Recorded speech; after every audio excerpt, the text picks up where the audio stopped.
तो दोस्तों, क्या आपका भी फेडरल बैंक या जुपिटर बैंक का अकाउंट फ्रीज हो गया है? क्योंकि दोस्तों, मेरा जुपिटर बैंक का अकाउंट फ्रीज हो गया था 10 अप्रैल को।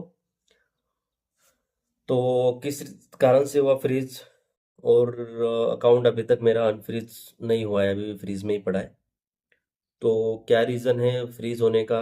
और क्या क्या मैंने प्रोसेस करी है? और आपको क्या करना चाहिए, वो पूरा मैं आपको इस वीडियो में बताऊंगा। तो सबसे पहले दोस्तों, 10 तारीख को मेरे को एक मैसेज आता है कि आपका जुपिटर बैंक अकाउंट फ्रीज हो गया। और उसमें कोई रीज़न वीज़न कुछ नहीं बताया होता है कि आपका अकाउंट फ्रीज हो गया। और मैं वहाँ से कुछ पैसे ट्रांसफ़र नहीं कर पा रहा हूँ किसी को, ना फ़ोन पे यूज़ कर पा रहा हूँ, ना और चीज़ें कुछ कर पा रहा हूँ। तो मैं काफ़ी परेशान हो जाता हूँ। फिर एक तो उस दिन था, शायद सैटरडे था। तो सैटरडे या कुछ छुट्टी का दिन था, तो उस दिन तो कुछ कस्टमर केयर से कॉल नहीं हो पाया, उससे ना बात हो पाई। उसके बाद फिर मैं थोड़ा-सा वो हो जाता हूँ, मतलब कि मेरे अकाउंट में लगभग अमाउंट 1 लाख से ऊपर अमाउंट था, तो मैं काफ़ी घबरा जाता हूँ। और फिर मैं कस्टमर केयर को जब चालू दिन आता है, मान लो मंडे का दिन आता है, तो मैं उनको कॉल पे बात करता हूँ कि ऐसा-ऐसा हुआ है फेडरल बैंक का, तो रीज़न मेरे को बताइए। जुपिटर के कस्टमर से बात करता हूँ। पहले तो फेडरल बैंक में कॉल करता हूँ, तो फेडरल बैंक वाले बोलते हैं कि आप जुपिटर में बात करो, आपका अकाउंट जुपिटर में है, तो हम आपको बता नहीं सकते। तो मैंने फिर फेडरल बैंक में तो मेरे को कुछ सोल्यूशन नहीं मिला। फिर जुपिटर बैंक में मैं कॉल करता हूँ, तो फिर वो बोलते हैं कि आपके अकाउंट में एकदम से ट्रांजेक्शन, अभी मैं डिजिटल मार्केटिंग करता हूँ, ऑनलाइन मेरे अकाउंट में ट्रांजेक्शन ही आती रहती है। तो मेरा पैसा को होप करके, होप क्लिपिंग करके एक प्लेटफॉर्म है, वहाँ से मेरा पैसा आया था। तो वो रीज़न देते हैं कि आपके अकाउंट में एकदम ट्रांजैक्शन नहीं आई, तो इस वजह से हुआ है। तो मैंने कहा ठीक है, इन ट्रांजैक्शनों का मैं प्रूफ देने के लिए तैयार हूँ। और जितनी भी ट्रांजैक्शन है पूरी लीगल है, कोई वो नहीं है, मैंने पूरा अर्निंग करके कमाया, वहाँ से क्लिपिंग करके मैंने फंड को अर्न कराया। तो वो बोलते हैं ठीक है, तो हम आपको मेल भेजेंगे भेजेंगे बोल रहे थे कि आपको हम मेल भेजेंगे, और उसके बाद आपको उस मेल का रिप्लाई देना पड़ेगा कि आपने क्या क्या चीज़ें करी है, और ट्रांजेक्शन के प्रूफ आप वहाँ पे अटैच कर दो। तो मैंने कहा ठीक है। फिर उनका मेल 2-3 दिन के बाद फिर मेल आता है। फिर उसके रिप्लाई में मैं जितना भी मेरा अर्निंग का प्रोसेस है, जो अर्निंग के प्लेटफॉर्म है जहाँ से मैंने अर्निंग करा है, तो उसका पूरा बायोडाटा और जो अर्निंग के मतलब जहाँ से पेमेंट आई उसके स्क्रीनशॉट अटैच करके मैं उनके रिप्लाई में दे देता हूँ।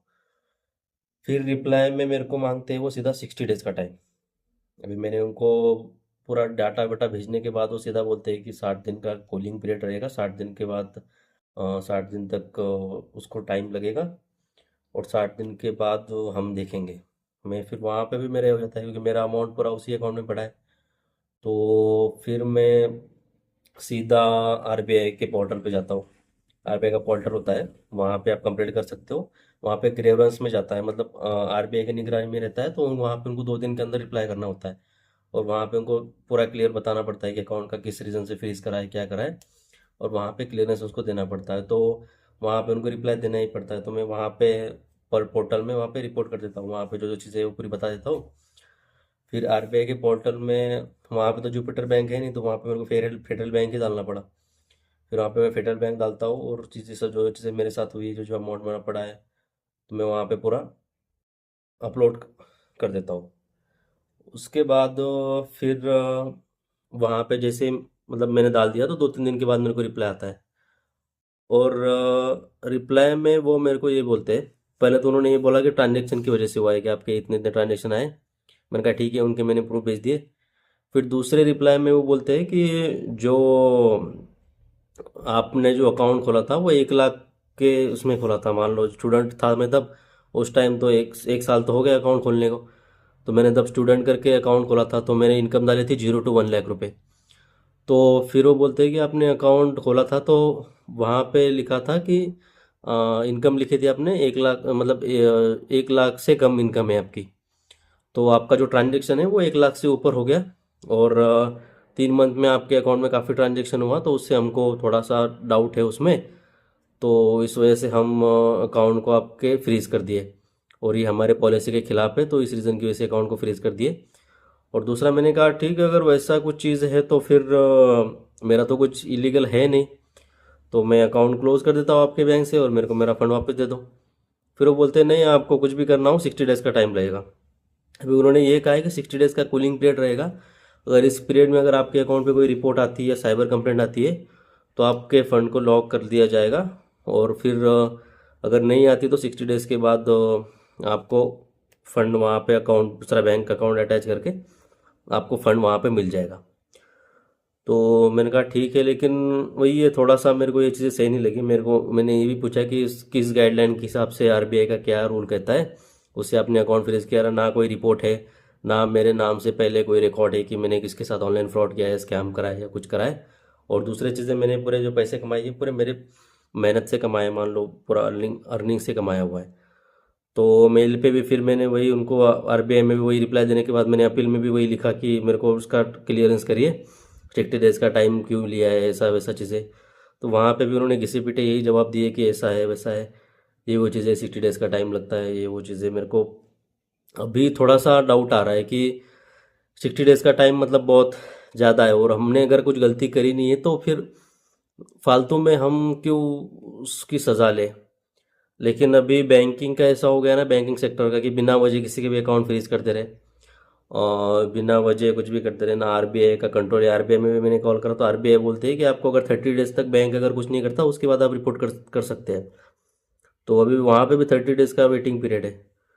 तो थोड़ा सा मेरे को डाउट आ रहा है। और अगर आप ज़्यादातर ऑनलाइन ही करते हैं तो थोड़ा सा, अभी ऐसे बैंकों से तो बचे कम से कम, कि जो ये जो बैंक है, फेडरल बैंक हो गया और भी हो गए, ये कोटक करके भी ज़्यादा आया था, मेरे दोस्त के भी का अकाउंट फ्रीज पड़ा है कोटक बैंक में। और कोटक भी ऐसी चीज़ें ज़्यादा करता है। तो ये तो मतलब वही ये चीज़ें है कि बंदा क्या ही कर सकता है। अगर आपका भी बैंक अकाउंट अभी फ्रीज हुआ है, मान लो जुपिटर का हो या फेडरल का हो या किसी और बैंक का हो, तो आप वहाँ पे आरबीआई में ग्रेवेंस में कंप्लेंट डाल दीजिए। वहाँ पे क्लियरेंस दे देता है, क्योंकि अपने हिसाब से तो जो जो आपने ट्राई करना है वो कर दिए, मेल करिए, ये करिए, सब चीज़ें करिए। और बाकी थोड़ा सा वही है, इन बैंक में खाता खोलना बेकार है। जुपिटर में तो मैं उसको कभी वो नहीं करूँगा। मैं अभी काफ़ी टाइम से यूज़ कर रहा हूँ, मेरे को लगा बैंक सही है। तो और फेडरल बैंक भी बेकार बैंक है, उसमें भी खाता खोलना अवॉइड करिए। और फ्रीज का तो चक्कर है थोड़ा सा, तो इससे बच के रहिए। और बैंक में अब तो मेरे हिसाब से तो पैसा रखने का कोई मतलब नहीं बनता। तो बैंक में पैसा ना रखो, क्योंकि बैंक अगर फ्रीज कर देता है तो आप जाएंगे कहाँ। मेरे को ये बताइए कि अगर बैंक अकाउंट आपका फ्रीज हो जाता है तो आप किसके पास जाए। आरबीआई के पास जाए तो आरबीआई बोलता है कि इतना टाइम लगेगा आपको, बैंक ने अगर इतने टाइम तक कुछ नहीं किया तो तभी आप ये कर सकते हैं। तो मेरे को नहीं लगता है सब चीज़ें, तो थोड़ा सा बच के रहिए। और बाकी तो मैं इतना यूट्यूब पे कुछ एक्टिव रहता नहीं हूँ, लेकिन इस चीज़ के बारे में मेरे को लगा कि वीडियो बनाना ज़रूरी है, तो मैंने वीडियो बना लिया। और अभी ईमेल पे बातें चली रही उनके साथ, लेकिन वही 60 डेज़ का टाइम पीरियड मांगा है उन्होंने। तब 60 डेज़ का टाइम पीरियड मांगा तो हम जा भी नहीं सकते, कहाँ जा सकते, कुछ कर भी नहीं सकते। तो अभी वेट करते। और जैसे ही मेरे बैंक का अपडेट होगा तो मैं आपके साथ शेयर कर दूंगा यूट्यूब पे वीडियो बना के। तो बाकी थैंक यू, धन्यवाद।